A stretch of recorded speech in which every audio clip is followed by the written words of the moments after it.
Hey folks, Scott here with Peace Out Vanlife. Been traveling for about a year and a half now and thought I would sit down and try and put together a list of my top 10 favorite dispersed sites of 2023. I went through 3 journals, about 3 terabytes of photos and videos, and have compiled my list. I'm aware that people have different preferences as far as what they're looking for, so let me kind of explain my criteria for what made my list. First of all, the scenery. So mountains, lakes, rivers, canyons, whatever. Just the prettiest stuff I can find. The second criteria is activities. Again, I know everybody's going to be different on this one. I have a mountain bike. I like to do some hiking. I've got a dirt bike, which the camera's sitting on right now. So I like to do trail riding. I also have an inflatable kayak and paddleboard, so some stuff to do if I'm around water. So, combination of those things, obviously the more activities that are available, the higher their score is, whatnot, but that may vary for some of you guys. Accessibility. This is basically just road conditions. So, I mean, very seldom you're going to find a dispersed site that's right off of a paved road. I think Twin Lakes might be the only one on this list that has that. You're typically going to be on some sort of forest road. So it could be hard-packed gravel or dirt. Could get really rutted, really rocky. Some of them are just impassable. I've had some where I have to back all the way out. So that's obviously a factor when choosing these spots. The last but not least is proximity. And I'm just going like basic stuff. So distance to a gas station, general store, toilet paper type run. This is not a dinner and a movie kind of deal. It's just literally if you need to go out, top off some groceries or whatever, kind of scoring it depending on how much difficulty that is. So that's it. With that covered, let's get into it.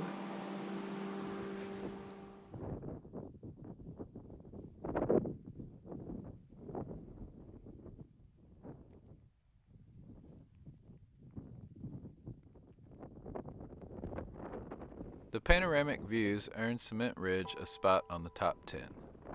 Plenty of peace and solitude as well, but a very long gravel route to access. And while doable in a 2-wheel drive vehicle, there is some chunky stuff towards the end. That being said, you also get to drive the paved delight that is Spearfish Canyon. Not much in the way of activities, however, other than trail riding, and it's pretty remote with the first proper town, Spearfish, almost an hour away.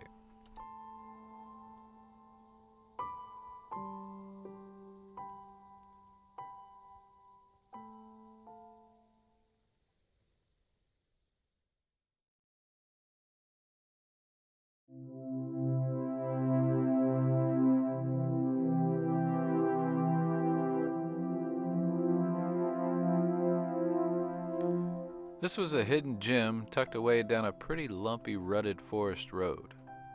It ends on a little peninsula of sorts, with a cove to each side of you, accessed by a brief stroll through the trees. I'd have coffee at Sunrise Cove, which I aptly named it, each morning, then watch the sunset from my site on the other side. Surprisingly peaceful too, with only a couple people coming by the week I was there. Kayaking is the only activity though, and while there's some civilization 15 miles away, it'll take at least a half hour to navigate back out from this location.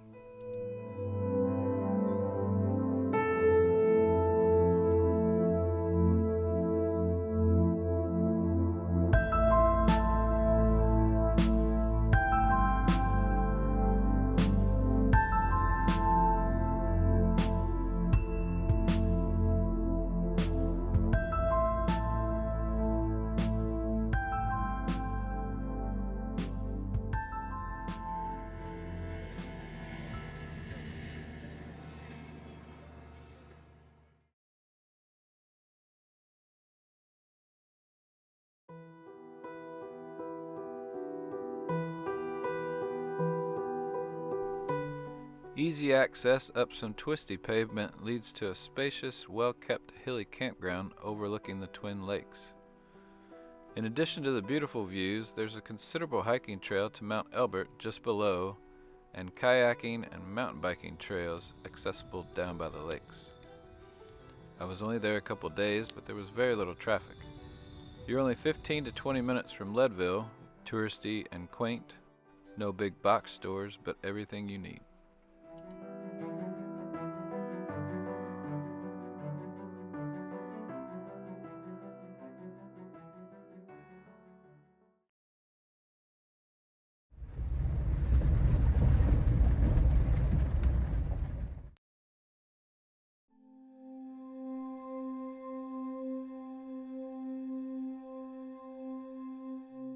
The long gravel drive to this spot gets very picturesque after weaving your way past some cattle farms. So don't forget to close the gate behind you before you head into the mountains and finally tuck back through the trees.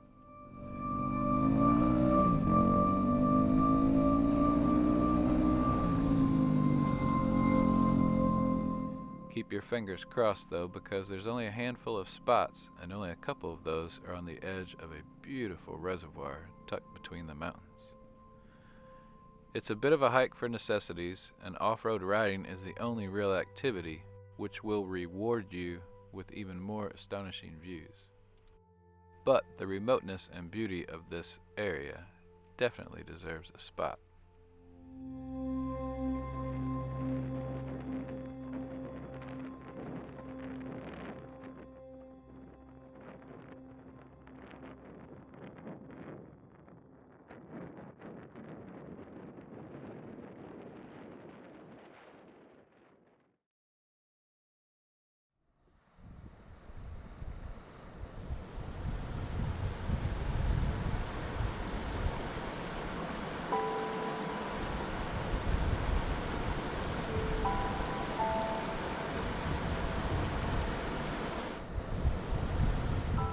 The campsite itself earns its spot at number 6 for this location.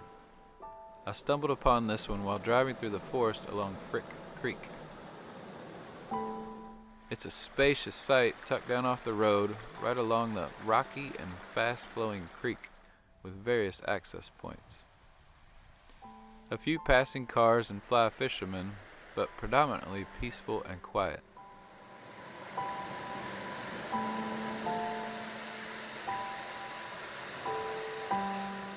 Just down the road you can access the Appalachian Trail, which is always a bonus, but not much else in the way of activities. And you're approximately 45 minutes from any real civilization.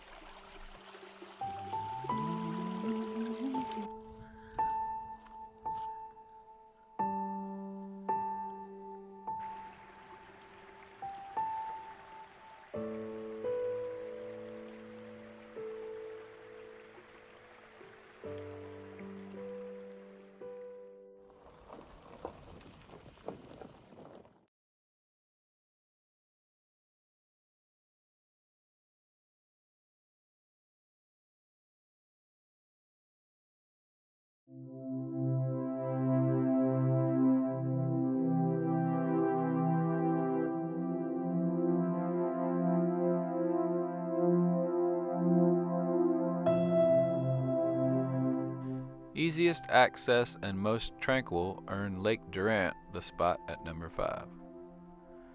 Right off of 28, just outside of the quaint tourist town of Long Lake, lies this lakeside retreat right on the edge of Lake Durant. Paddling is the only activity at camp, with some hiking options nearby. Or just float the days away and enjoy the peace and quiet. I was able to pull right up on Saturday morning, but a fellow camper says that spots usually fill up pretty quickly, as there are only a handful.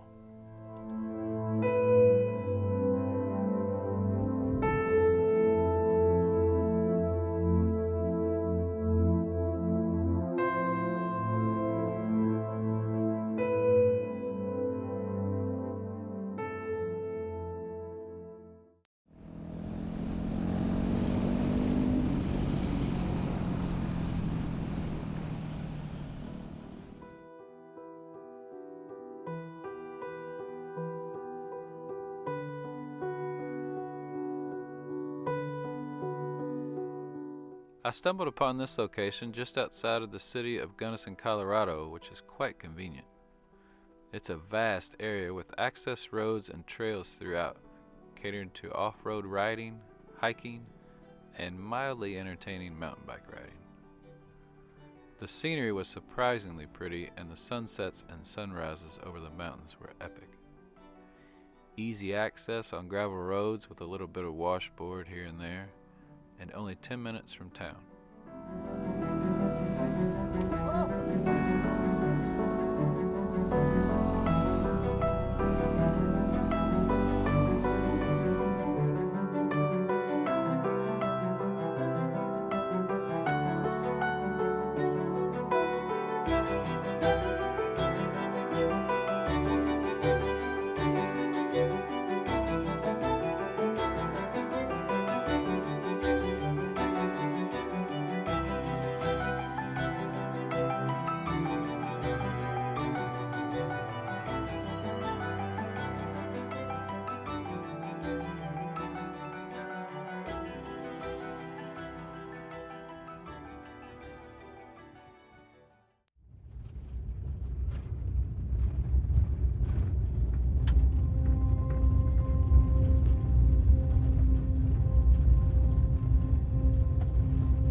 Getting to the best of the bunch.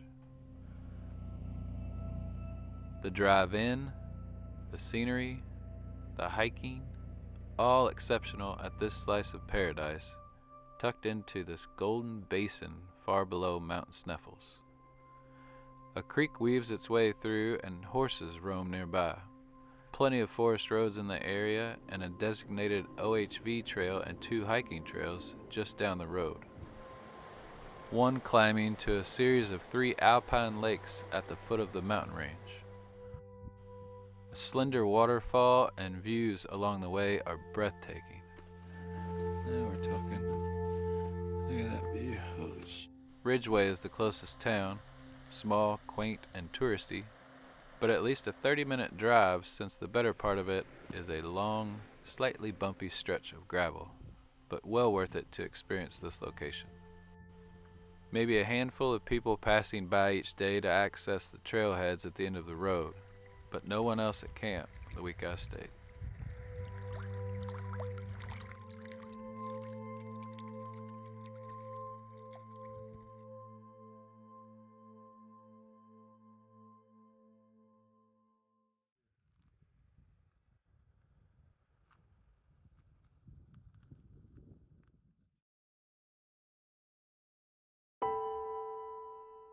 More Colorado Nirvana.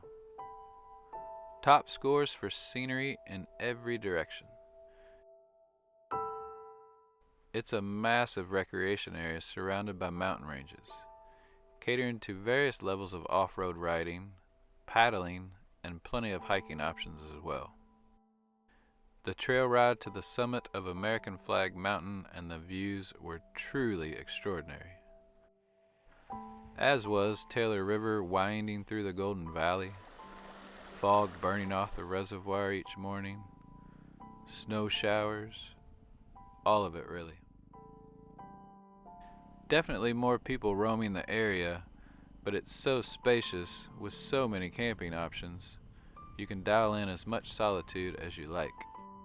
Access, while equally beautiful, takes just shy of an hour via Cottonwood Pass, but will put you in the cozy town of Buena Vista.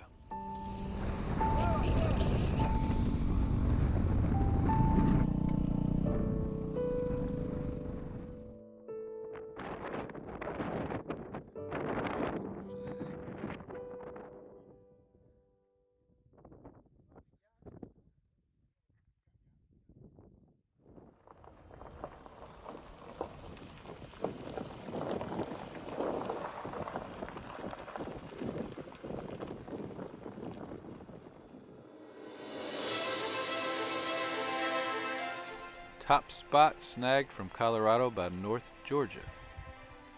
It probably doesn't hurt that it was peak color changing season during this visit. But Cohutta definitely deserves its spot based on the unending expanse of rolling forest, creeks, lakes, and a network of forest roads and hiking trails throughout. Gravel access road is relatively smooth, with some rough patches the further you go, and a 20-minute jaunt will get you to the closest general store. If I hadn't had plans, I'd have restocked and stayed another week. There will be plenty of people using this area, especially in the fall, but it's so enormous you can perch yourself at one of numerous camping areas to suit your level of remoteness. Then sit back and enjoy.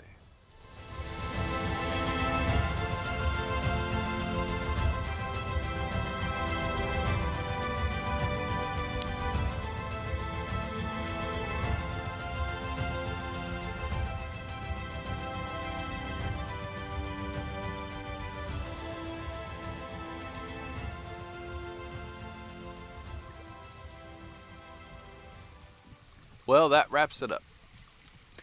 Hopefully this helps others get out and enjoy these natural wonders as well.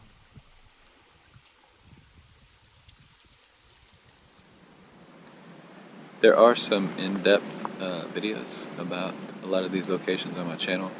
Some of them are still in the works, however. And if anyone is interested, the next video is going to cover kind of how I go about researching and planning this stuff. So I'll cover some resources, where to look to find some interesting locations. I'll go over some tools and things that kind of help organize some lists and locations if you're going to be traveling full-time. Also some apps that are available to help with that sort of thing. And then cover some tools and things via Google Maps as far as organizing and route planning and things of that nature. If you're interested, keep an eye out or just subscribe and you'll get a notification when it pops up. That'll just about do it. So for now, happy holidays everybody, safe travel.